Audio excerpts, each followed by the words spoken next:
Erik Buell was a strange old fit at Harley-Davidson. There he sat for 16 years making truly innovative American sports bikes that vastly outperformed the soggy cruiser engines they were stuck with. Buell bikes were some of the best cornering and braking machines on the market, but his bosses at Harley-Davidson saw high-performance sports bikes as low-profit kids' toys, far harder to make a buck on than expensive low-tech cruisers and jackets with tassels on them. So it was probably in everyone's best interests when Buell and HD parted ways in 2009. And now Erik's free to do what he always wanted to do, make an all-American sports bike that can genuinely run with the big boys. Here's his first shot at mass production, the EBR 1190RX.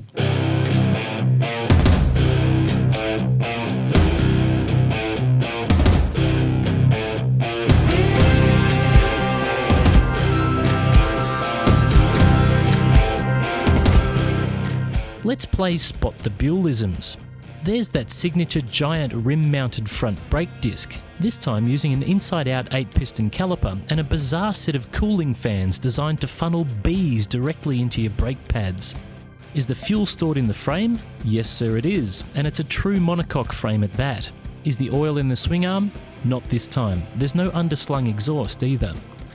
What about the super short wheelbase that helped make the XB12R one of the best cornering bikes in history? Sadly no, the 1190RX's wheelbase is about 4 inches longer, although it stops a bit short of the Ducati Panigale, and it's also got 1.5 degrees steeper rake on the forks, so it's still built to turn quick. And then there's the motor.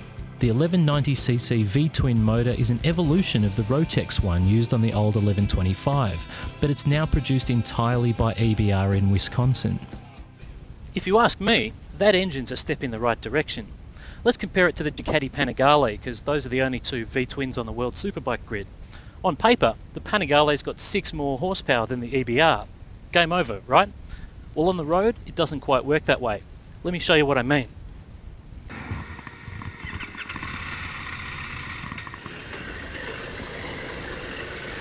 The 1190RX is the new torque champion of the superbike world, and it absolutely stomps the Panigale in the mid-range. What does that mean? Let me demonstrate. The EBR has considerably more power between here and here. You want to know why those extra 6 horsepower live on the Panigale? About here. If you're buying your bikes based on peak horsepower values, you're kind of missing the point.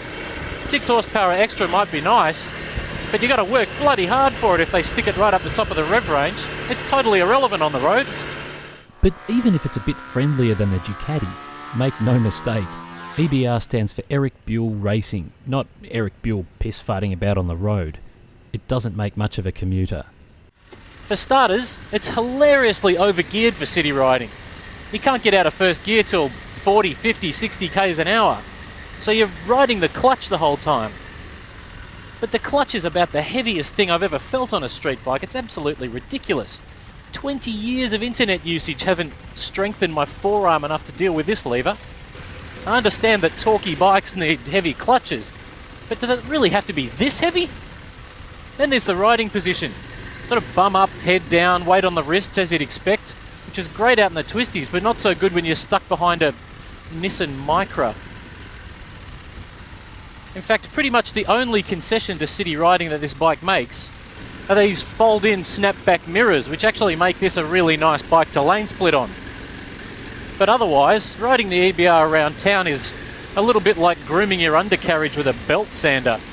Sure, it's possible if you've got a steady hand, but it's uncomfortable, it's physically demanding, and at the end of the day, a blade's probably a better tool for the job. Is that the worst joke I've ever made? Quite possibly. I'm a father now, what can I say? Out on the open road, the 1190RX makes a lot more sense. Given the freedom to rev, the motor smooths itself out and becomes a thing of beauty. And you start noticing this. That's a chain idler taking the slack out of the drive chain under engine braking. A truly unique and bizarre sound that tells the guy in front of you he's about to get gobbled up by a Buell.